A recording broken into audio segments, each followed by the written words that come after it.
இருக்குது, இந்த மூலையில இருக்குது, இங்க இருக்குது, இங்க இருக்குது. 4 திசையில இருந்தா வித்தியாசமே. கிழக்குல இருக்குது தான் நம்ம சொல்லுவோம். அந்த மாதிரி 4 பேர் இருக்கிறாங்க. அதுல முதல்ல நம்ம எல்லாம் போற்றப்பட வேண்டிய ஆள் அடியாரோட கருத்து. நம்ம எல்லாரும் வணங்க வேண்டிய ஆள். முதல்ல நம்ம சொல்லிக்கலாம். முதல்ல நம்ம 4 பேர்ல முதல்ல யாரை சொல்லலாம்னு என்னோட சிறிய தாழ்மையான கருத்து என்னன்னா, வயதில் மூப்புடைய ஆள் அப்பர் சுவாமிகள். அப்பர் சாமிகளை முதல்ல நம்ம சொல்லுவோம். அப்பர் சாமிகள் 81 வயசு வாழ்ந்தார். 81 வயசு வரையும் வாழ்ந்தாரு. தனது வாழ்க்கையில 35-40 வயசு வரையும் வேற ஒரு சமயத்துல வேற்று சமயத்துல இருந்தாரு. அதுக்கப்புறம் தான் எந்த சமயத்துக்கு வந்தாரு? சைவ சமயத்துக்கு வந்தாரு. சரிங்களா? 81 வயசு வரையும் வாழ்ந்தாரு. ரெண்டாவது 81 வயசு அப்படியே மாற்றி போட்டா 18 இல்லையா? சுந்தரமூர்த்தி சுவாமிகள் 18 வருஷம் வாழ்ந்தார். 81 வயசு திருப்பி போட்டா 18. சுந்தரமூர்த்தி சுவாமிகள் 18 வயசு வரை வாழ்ந்தார். அவர் என்னன்னு சொன்னாரு? கடவுள் என் ஃப்ரெண்டா, ஆனா எங்க கொடுத்தாலும் வருவான். சட்டை பாக்கெட் உள்ள இருக்கிற கேட்டது கொடுப்பாங்க காசு அப்படின்னு சுந்தரமூர்த்தியே என்ன நண்பன் சொன்னார். ஆனா அப்பர் சாமிகள் அவர் என்னோட எஜமானன்னு சொன்னார். எஜமானன்னா என்ன? ஒரு ஓனர், நான் வேலைக்காரன். அவர் என்ன வேலை சொல்றாரு அதை செஞ்சுட்டு திரும்ப கூட பேசாம ஏன் இப்படி பண்றேன்னு கேள்வி கேட்காம இருக்கக்கூடிய அடிமை நான் சொன்னாரு. அது அப்பர் சுவாமிகள். இவர் என்ன சொல்றாரு? நீ என்ன வேணாலும் கேட்கலாம், கொடுக்கலையா சண்டை கூட பண்ணலாம் அவர்கிட்டன்னு சொன்னவரு சுந்தரமூர்த்தி. அதுக்கப்புறம் ஞான சம்பந்தர் குட்டி பையன். அவர் தான் இருக்கிறதுல வயசு ரொம்ப கம்மி, 16 வருஷம் மட்டுமே பூமியில வாழ்ந்தார். அவருக்கு என்ன வயசு? 16 வயசு. அதுக்கப்புறம் மாணிக்க வாசகர் 16 2ஆல பெருக்குனா 32 வயசு மாணிக்க வாசகருக்கு. 32ஆவது வயசுல இறைவனடி சேர்ந்தார். 16 × 2 32 வயசு வரை மட்டுமே வாழ்ந்தார் மாணிக்க வாசகர். மாணிக்க வாசகர் ஞான சம்பந்தர் என்ன சொன்னார் தெரியுமா? கடவுள் எங்க அப்பா, நான் அவரோட புள்ள. எங்க அப்பா கிட்டது நான் என்ன வேணாலும் வாங்கிக்கலாம், யாருக்கு வேணாலும் வாங்கி கொடுப்பேன். நான் கேட்டேன், எங்க அப்பா தருவார் அப்படின்னு சொன்னேன். அது பிடிக்கல, இதெல்லாம் போலாம். ஃப்ரெண்டு பிடிக்கல, வாடா போடா பிடிக்கலையா, அப்பான்னு சொல்லுங்க. மாணிக்க வாசகர் என்ன சொன்னாரு? கடவுள் எங்க, நம்ம லோக்கல் பாஷையில சொல்ல கடவுள் எங்க ஆளு. என்னது? கடவுளை நான் காதலிக்கிறேன், நான் காதலன், நான் காதலின்னு சொன்னாரு. வித்தியாசமா இருக்குல்ல? அப்பவே வித்தியாசமா லவ் பண்ணிருக்கிறார் ஆண்டவன். கடவுளை ஆணாகவும் தன்னை ஒரு பெண்ணாகவும் பாவித்து கடவுளை நான் விரும்புகிறேன், அவன் என் காதலன். என்ன அள வைப்பான், கஷ்டப்படுத்துவான், ஆனா என்ன பண்ண மாட்டான், கைவிட மாட்டான். எப்படினாலும் கடைசியில் என்கிட்ட வந்துருவான்னு நம்பிக்கையா இருந்தாரு. அவர் அழுது புலம்பியதே திருவாசகம். அவர் அழுது புலம்பியதான் ஐயா இவ்வளவு நேரம் புலம்பிட்டு யாருக்கும் புரியல. அவர் பேசும்போது அடக்குமுறை பண்றாரு, வருத்தப்பட்டீங்க.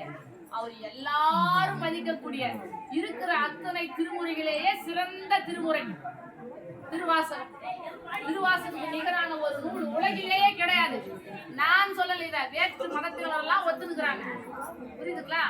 அப்பேற்பட்ட நூல்ல முதல் வரி நம சிவாய வாழ்கன்னு எடுத்து அவர் பாடினாரு. இத சொல்லிட்டு பாடினாருன்னா இப்ப உருக்கமா கேட்டுருக்கோம் இல்லையா? இத சொல்லாம அவர் பாட்டு கட்ட எடுத்து பாட்டாரு. அப்படியாப்பட்ட நூலை நீங்க கேட்கலையனால அடியாருக்கு வந்த கோபம். அதுக்காக வருத்தப்பட முடியாது யாரும். அவருக்காக நான் நிக்கிறேங்க. என்ன? அவருக்காக நான் நிக்கிறேன். அப்பேற்பட்ட நூல் அது. பாடினா என்னமா வரும்? திருவாசகத்தையான அப்படி தூக்கி பேசுறீங்க. எல்லா நூலும் கடவுளுக்காக நம்ம பாடுறது. பித்தா பிறைசூடி அப்படின்னு சுந்தரர் பாடினாரு. சொத்துடை வேதியன் சோதி ஆனவன் அப்பர் சாமிகள் பாடினாரு. என்ன?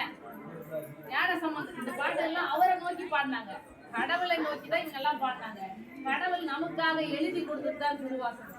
கடவுள் எழுதி கொடுத்தாரமா? ஆமா, கடவுளே தன் கையால எழுதி கொடுத்த நூல் திருவாசகம். எல்லா திருமுறைகள்லயும் 1,20,000 பாடல்கள் மொத்தம். அத்தனை திருமுறையில நம்ம கிட்ட இப்ப இருக்குது வெறும் 8,000 சில்லறதான். வெறும் 8,000 சில்லற நூல்ல இந்த திருவாசகத்துல மட்டும் ஒரே ஒரு வரி கூட அழியாம நமக்கு கிடைச்சு. எப்படி? திருவாசகத்தில் ஒரு வரி கூட அழியாம நமக்கு கிடைச்சது. என்ன காரணம் தெரியுமா? அதான் எம்பெருமானோட அருள். எழுதுனது யாரு? எழுதணும் கரெக்டா வச்சுட்டு போனா. அதனால கிடைச்சிச்சு. மிச்சம்லாம் என்னம்மா ஆச்சு?